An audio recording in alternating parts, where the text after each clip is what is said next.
So we'll be looking at the Aseity of Christ, or the Aseity of God,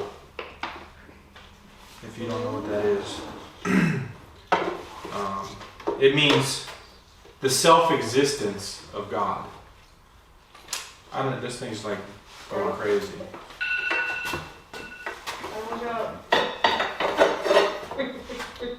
The self-existence of God. Or we can put it like this: the Aseity of God means God does not, nor ever did, need anything or anyone for his existence. So he does not need anyone for his existence, and he does not need anything for his existence. He is self-existent. That's what it means. He is self-existent. Nobody or nothing gives him life.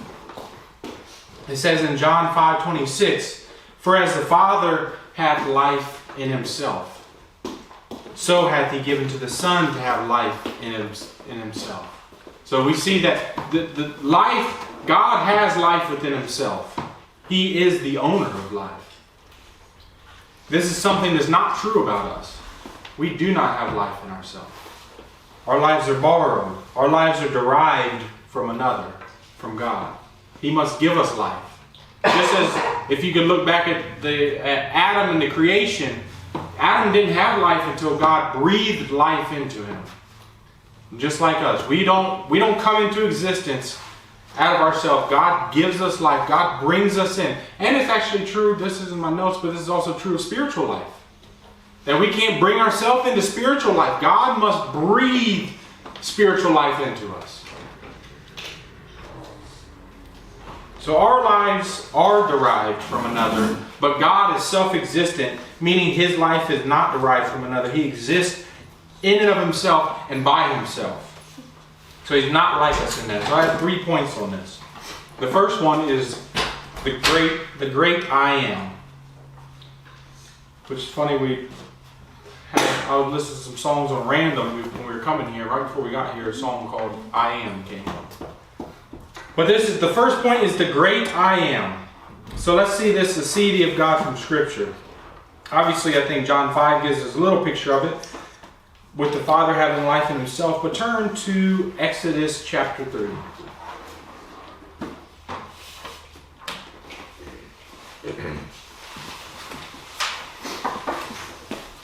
Exodus 3, verse 14.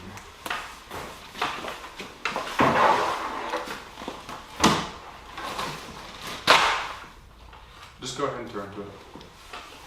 It's the second book.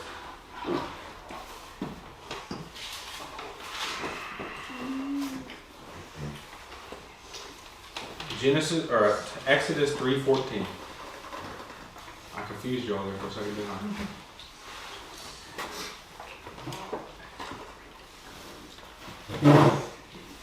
It says, well, let me read 13.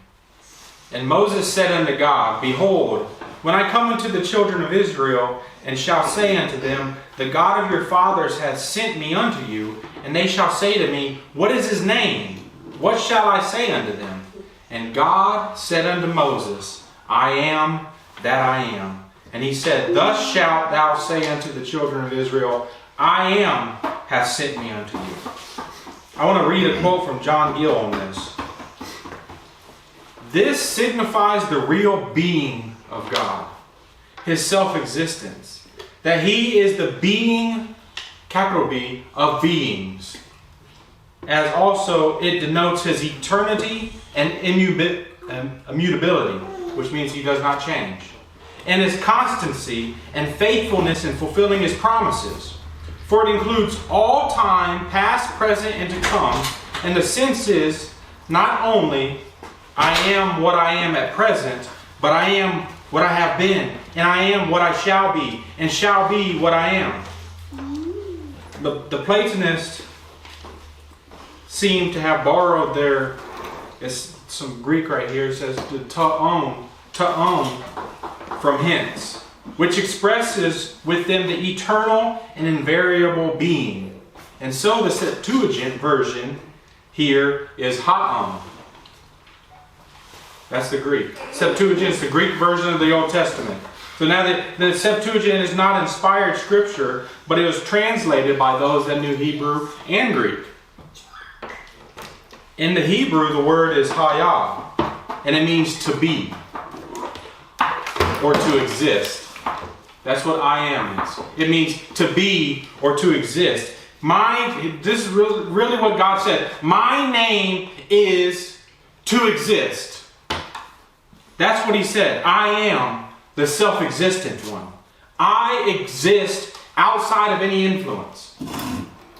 Now the Greek here too, it says haon. Have any of you ever heard of the study of ontology? The study of ontology is the study of being or existence. When we speak about the ontology of God, we have creeds that expound on this for us. We know about the Nicene Creed, right? God of God, light of light, very God of very God, begotten, not made, of the same substance of the Father. This is ontology of God. That's what it's talking about. That Jesus Christ is of the same substance, and this was a huge debate at the Council of Nicaea. That Jesus Christ is of the same substance of the Father. It's talking about their ontology, their being. So what does this mean to us? Well, ontology comes from the Greek word here in Exodus 3:14, on. When it says haon in the Septuagint, it's actually in English, it would be translated the being. With capital B. The being. That's what he is. That's when you're talking about God. When he says, I am, he says, I am the being. And I'd actually argue that God is the only being with a capital B. But what about us? Right? Don't we use the term human beings? Aren't we beings too? Well, actually, I think we would more argue that we're becomings, not beings. We are constantly changing. We're constantly becoming something else, right? That's what all of us here, whether you're here right now, you've changed. Every second you've changed. Cells have died, right? And new cells are being made. Your thoughts change. Your feelings change. Your emotions change. Your height, your weight. Everything about us changes. And we're headed towards a casket, right? We're all changing all the time. So we're all becoming something else. That's not God, though. You are becoming, not being in its truest sense. God is the being, the one from whom all things are derived. The never-changing, immutable God. This is what God's immutability flows from his aseity. His self-existence, he's self-existent and perfect and never changing.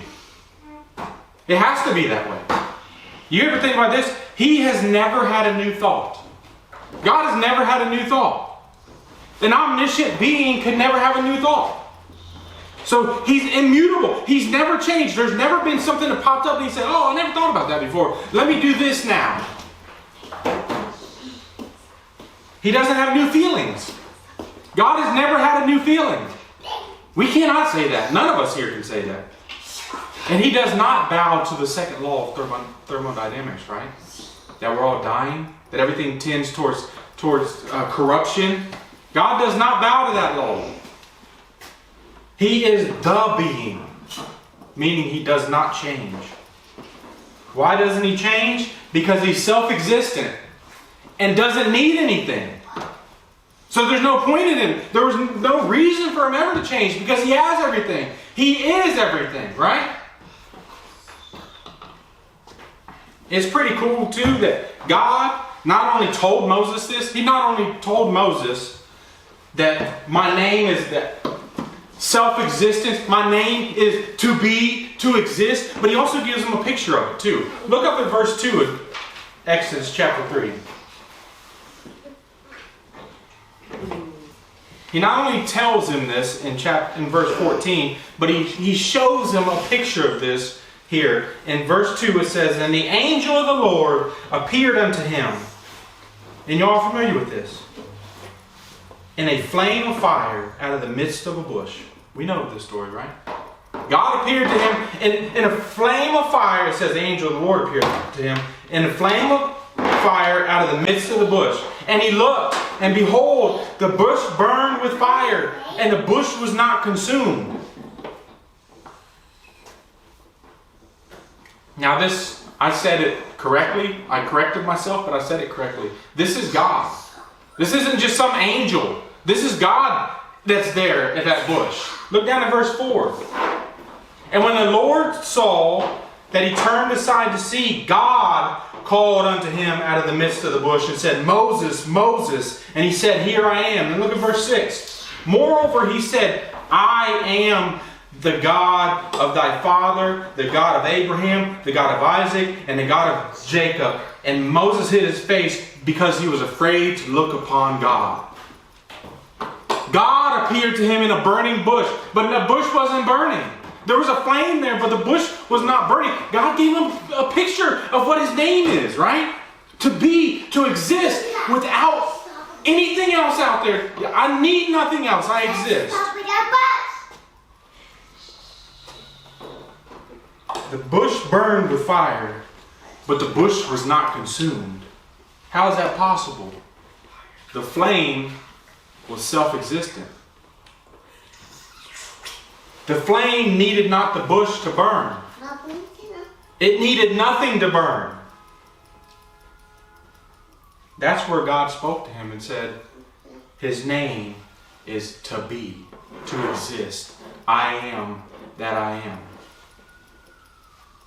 So in case you don't understand I am, the self-existent being, here's a picture of a flame in the midst of a bush, but the bush is not burning. The flame needs not the bush to burn, just as Yahweh needs not anything from anyone to exist. Let's see another picture of this. Turn up to Acts 17.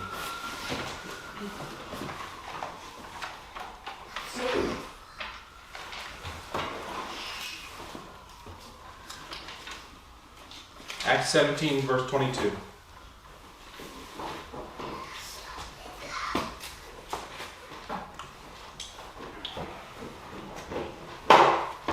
It says, "Then Paul stood in the midst of Mars Hill," your translation may say Areopagus, "and said, Ye men of Athens, I perceive that in all things you are too superstitious. For as I passed by and beheld your devotions, I found an altar with this inscription, To the unknown God, whom therefore you ignorantly worship.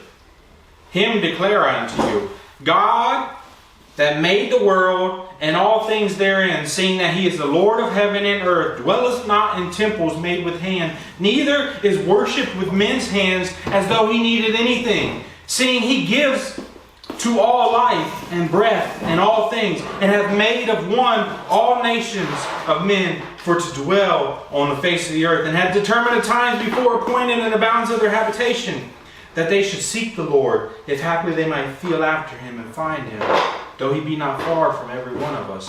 For in him we live and move and have our being, as certain also of your own poets have said, for we are also his offspring." So this is the I am. This is the same God. This is the same God. The great I am. The self-existent God in whom we are given life and breath and we have our being. That's what the text says. Life is derived from him. He is the life giver. We should keep that in our head at all times, right?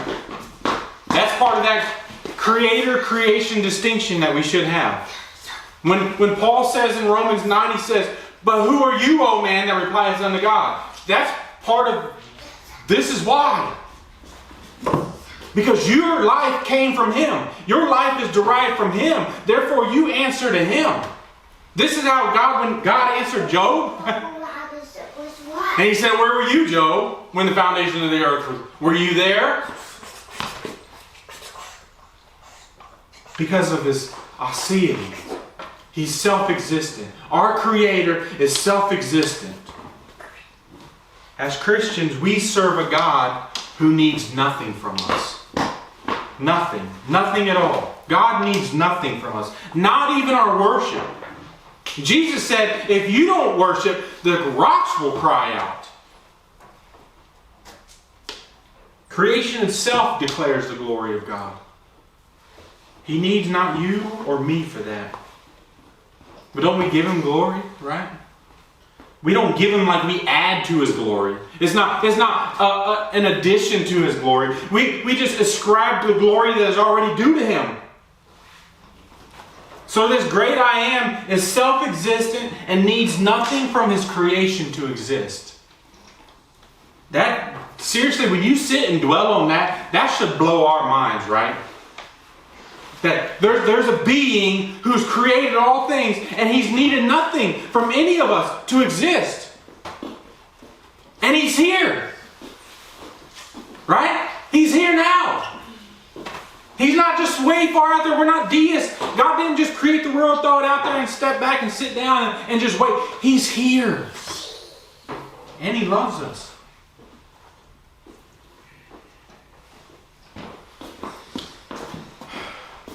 God, this great I Am, is self-existent, needs nothing from His creation to exist. Nor could we add anything to Him. Even if we wanted to, we couldn't add anything to God. He's perfect in all His attributes and needs nothing from us. Listen to this. God could have existed in all of eternity and never created anything and still be perfect. For all of eternity. He could have never created time and just stayed perfect in His being. However, He chose not to. But not like we would think. Like He just thought of something new. But from eternity past, He chose not to.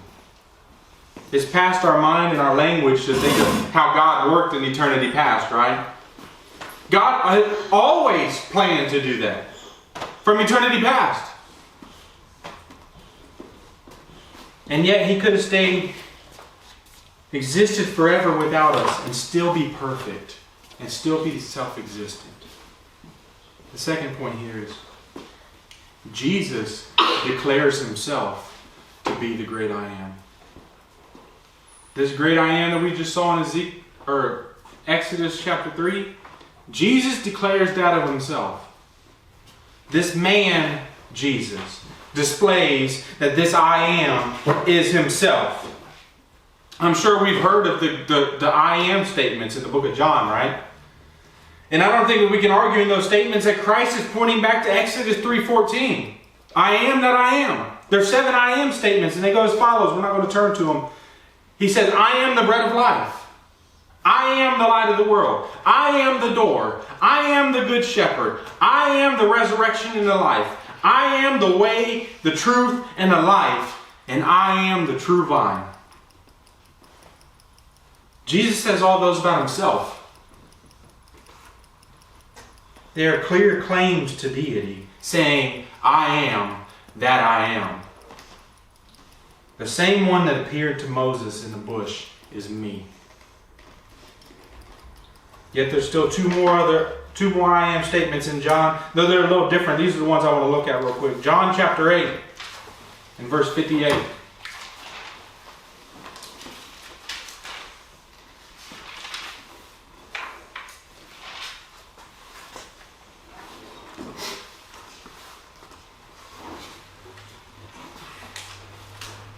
You got me a while.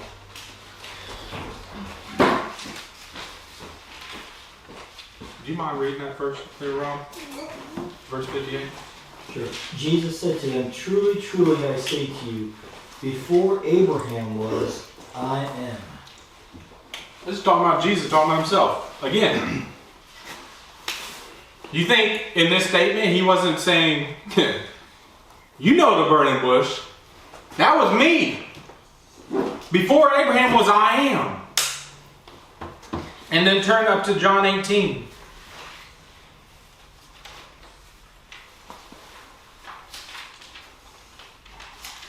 verse 1. I'll read 1 through 9 here. When Jesus had spoken these words, he went forth with his disciples over the brook Kedron, where was a garden, into the which he entered and his disciples. And Judas also, which betrayed him, knew the place, for Jesus oftentimes resorted thither with his disciples. Judas then, having received a band of men and officers from the chief priests and Pharisees, come thither with lanterns and torches and weapons. Jesus, therefore, knowing all things that should come upon him, went forth and said unto them, Whom seek ye? They answered him, Jesus of Nazareth. Jesus said unto them, I am he. And Judas also, which betrayed him, stood with them. As soon as he had said unto them, I am he, they went backwards and fell to the ground. Then asked he them again, Whom seek ye? And they said, Jesus of Nazareth. Jesus answered and said, I have told you that I am he. If therefore you seek me, let these go their way, that the sayings might be fulfilled which he spake, Of them which thou gavest me, I have lost none. Now I want you to notice something in our text here.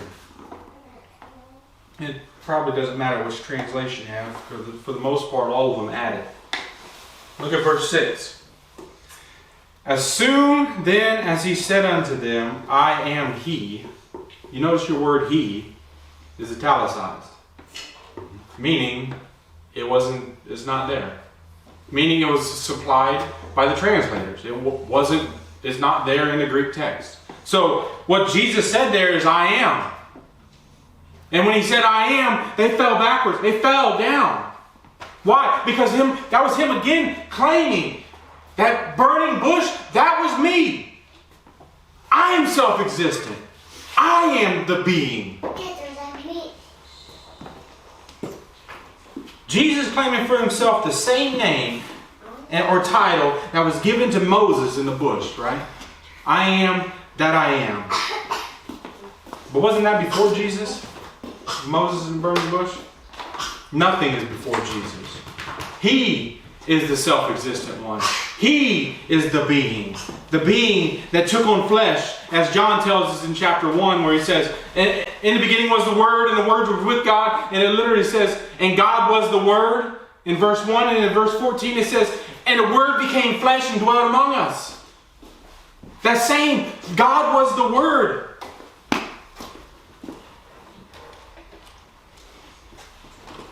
Let's look at one more verse. Revelation 1:8.